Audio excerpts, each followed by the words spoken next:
Assalamualaikum warahmatullahi wabarakatuh. Berjumpa kembali bersama channelnya Dimas Ilham Official, channel yang membahas seputar tes CPNS. Buat teman-teman semua yang baru gabung, saya ucapkan selamat datang ya.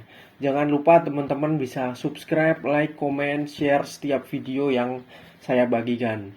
Teman-teman semua, ini sudah memasuki bulan April. Artinya ketika kita berpedoman pada jadwal yang perencanaan CPNS tahun 2023, maka bulan-bulan ini sudah sangat semakin dekat untuk dibukanya pengumuman tes CPNS tahun 2023. Maka dari itu kita harus terus berusaha, bersiap, belajar supaya ketika pada saat tes CPNS nanti kita bisa diterima ya. Pada video kali ini saya akan share 5 soal daging ya, bukan kaleng-kaleng, tentang tes wawasan kebangsaan. Ini soal TWK rasa TKP. Langsung aja kita bahas mulai dari soal nomor 1. DPR meminta penjelasan pemerintah terkait penerbitan peraturan pemerintah pengganti undang-undang atau Perpu nomor 1 tahun 2020 tentang penanganan COVID-19. Penerbitan Perpu tersebut dinilai bermasalah karena rawan terhadap penyelewengan dan tindakan koruptif. Dalam kasus ini, hak apa yang digunakan DPR? A. Bertanya. B. Protokoler. C. Menyatakan pendapat. D. Angket. E. Interpelasi. Silakan teman-teman untuk dapat menjawab di kolom komentar ya. Ditulis kira-kira nomor 1 ini jawabannya apa. Oke, langsung aja kita bahas ya. Nomor 1 ini ya. DPR meminta penjelasan kepada pemerintah ya, tentang penerbitan Perpu ya. Kata kuncinya ini, meminta penjelasan pada pemerintah tentang kebijakan penerbitan Perpu. Maka jawaban yang tepat adalah yang E, hak interpelasi ya. Hak interpelasi ya. Berdasarkan Undang-Undang Nomor 17 Tahun 2014 ya.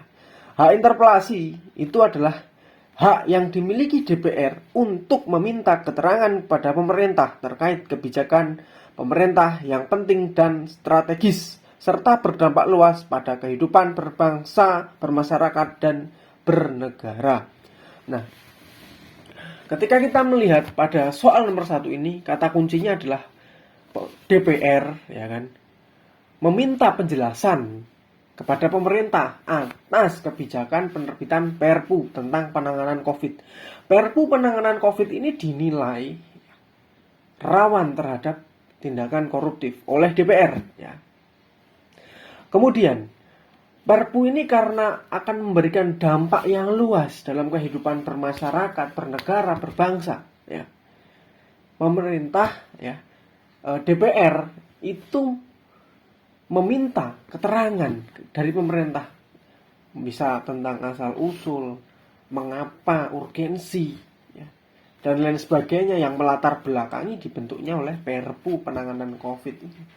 Kata kuncinya adalah ketika ada soal yang menerangkan DPR meminta keterangan kepada pemerintah tentang kebijakan yang dikeluarkan oleh pemerintah, itu adalah hak interpelasi ya. Hak interpelasi. DPR kan punya 3 hak ya, hak istimewa itu. Hak interpelasi, hak angket, hak untuk menyatakan pendapat. Nah, seperti itu teman-teman. Lanjut ke soal nomor 2. Piala Dunia U20 batal diselenggarakan di Indonesia dikarenakan bangsa Indonesia tidak ingin berdiplomasi dengan Israel yang tidak mengakui kemerdekaan Palestina. Argumen itu berdasarkan pada konstitusi bangsa Indonesia, yaitu A. Pancasila, B. Peraturan Menteri Luar Negeri, C. UUD 1945, D. TAP MPR, E. Undang-Undang. Silahkan teman-teman untuk dapat menjawab di kolom komentar. Nomor 2 ini kira-kira jawabannya apa teman-teman? Silahkan ya. Oke, langsung aja kita jawab ya. Berbicara mengenai Piala Dunia yang batal kah? Israel tidak mengakui Palestina, dan Indonesia tidak ingin berdiplomasi. Itu yang disampaikan oleh pemerintah. Ya, alasan konstitusi ya mendasari argumen tersebut. Jawaban yang tepat adalah yang C. Ya, Undang-Undang Dasar 1945. Ketika kita bicara masalah konstitusi, maka dasar konstitusi bangsa Indonesia ini adalah UUD 1945. Dasarnya apa untuk kasus ini? Ya, alinea pertama, ya, bahwa sesungguhnya kemerdekaan itu adalah hak segala bangsa. Dan oleh sebab itu, maka penjajahan di atas dunia harus dihapuskan. Itu dia. Israel saat ini ya sering menyerang Palestina dan tidak mengakui kemerdekaan Palestina. Dan itu tidak sesuai dengan konstitusi alinea 1 UUD 1945 itu. Makanya itu yang dijadikan dasar pemerintah ya membatalkan Piala Dunia U20. Karena keikutsertaan Israel. Jadi nomor 2 ini jelas. Ketika kita bicara masalah konstitusi, konstitusi Indonesia itu apa? Ya UUD 1945. Kalau Pancasila ini landasan filosofis, nilai-nilai itu sumbernya dari Pancasila. Tapi kalau peraturan-peraturan, itu sumbernya dari UUD 1945. Ada 2 dasar. Dasar filosofisnya Pancasila, dasar konstitusionalnya itu UUD 1945. Jadi cara membedakannya seperti itu.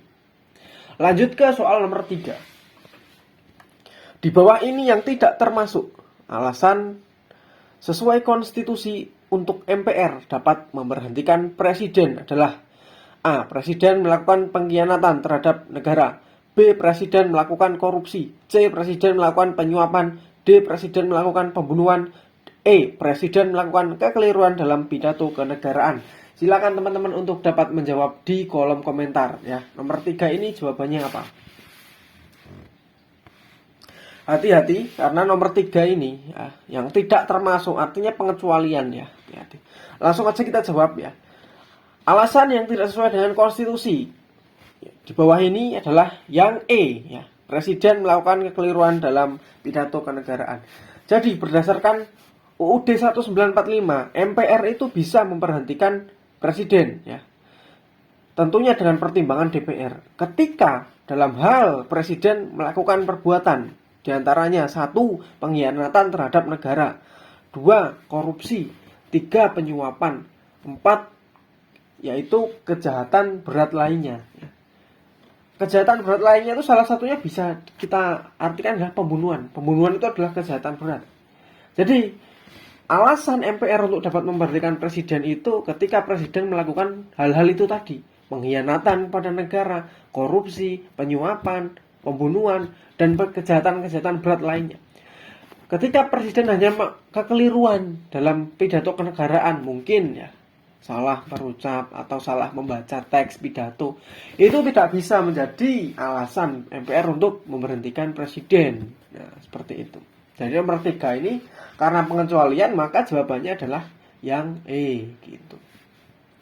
Oke, sebelum lanjut ke nomor 4, jangan lupa teman-teman bisa like, comment, share, subscribe ya, supaya channel ini terus berkembang dan kita bisa terus belajar CPNS bersama-sama sampai diterima begitu. Lanjut ke soal nomor 4. Presiden memberikan keringanan hukuman atas terpidana mati Mr. X. Keringanan hukuman yang diberikan yaitu perubahan dari hukuman mati menjadi 20 tahun penjara. Dalam kasus tersebut, Presiden menggunakan kewenangan untuk memberikan A. Grasi, B. Amnesti, C. Abolisi, D. Rehabilitasi, E. Remisi. Silakan teman-teman untuk dapat menjawab di kolom komentar. Nomor 4 ini jawabannya apa? Langsung saja kita jawab ya. Presiden memberikan keringanan hukuman ya. Keringanan hukuman ini kata kuncinya. Artinya hukuman yang semula akan ada sebuah perubahan ya. Jawaban yang tepat adalah yang A, grasi. Grasi. Undang-Undang nomor 22 tahun 2002 yaitu grasi itu adalah pengampunan. Pengampunan dari presiden yang diberikan kepada terpidana. Bentuknya bisa perubahan, bisa peringanan, pengurangan, atau penghapusan pelaksanaan pidana kepada terpidana. Gitu. Jadi kan di sini Mr. X mendapatkan hukuman awalnya itu pidana mati. Kemudian oleh presiden ya diberikan pengampunan sehingga pidana mati itu dirubah menjadi pidana 20 tahun penjara. Artinya di situ adalah gerasi, kewenangan gerasi itu diberikan kepada Mr. X oleh presiden. Cukup jelas ya. Langsung lanjut ke soal nomor 5. Setiap warga negara memiliki hak dasar yang tidak dapat dikurangi ataupun diganggu oleh siapapun.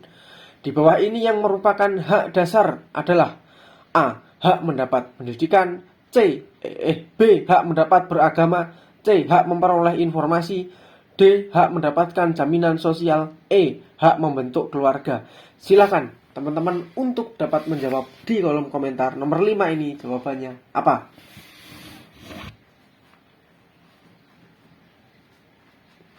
Langsung saja kita jawab. Jawaban yang tepat untuk nomor 5 ini adalah yang B, hak beragama. Dasarnya adalah pasal 28I Undang-Undang Dasar 1945. Ya. Manusia itu mempunyai hak dasar, ya, hak asasi manusia yang tidak dapat dikurangi dalam hal keadaan apapun, yaitu hak untuk hidup, hak untuk tidak disiksa, hak untuk kemerdekaan pikiran dan hati nurani, hak beragama, hak untuk tidak diperbudak, hak untuk diakui sebagai pribadi di hadapan hukum, dan hak untuk tidak dituntut atas dasar hukum yang berlaku surut. Nah, itu adalah hak-hak dasar manusia yang tidak dapat dikurangi atau diganggu dalam hal keadaan apapun. Jadi ini kan pilihannya hak pendidikan, informasi, jaminan sosial, keluarga itu bukan hak dasar. Di sini yang termasuk hak dasar adalah hak untuk beragama. Jadi ketika kita ditanya hak dasar manusia itu, yaitu tadi hak hidup, hak tidak disiksa, ya, hak kemerdekaan pikiran dan nurani, hak beragama dan lain sebagainya itu tadi dalam pasal 28I Undang-Undang Dasar 1945. Jadi jelas ya, nomor 5 ini jawabannya adalah B, hak beragama. Oke, teman-teman semua, jangan lupa like, comment, share, subscribe video ini ya, supaya kita terus bisa belajar bersama-sama, membantu banyak orang untuk mewujudkan cita-citanya menjadi seorang pegawai negeri sipil ya. Cukup sekian video pada kesempatan kali ini. Terima kasih. Wassalamualaikum warahmatullahi wabarakatuh.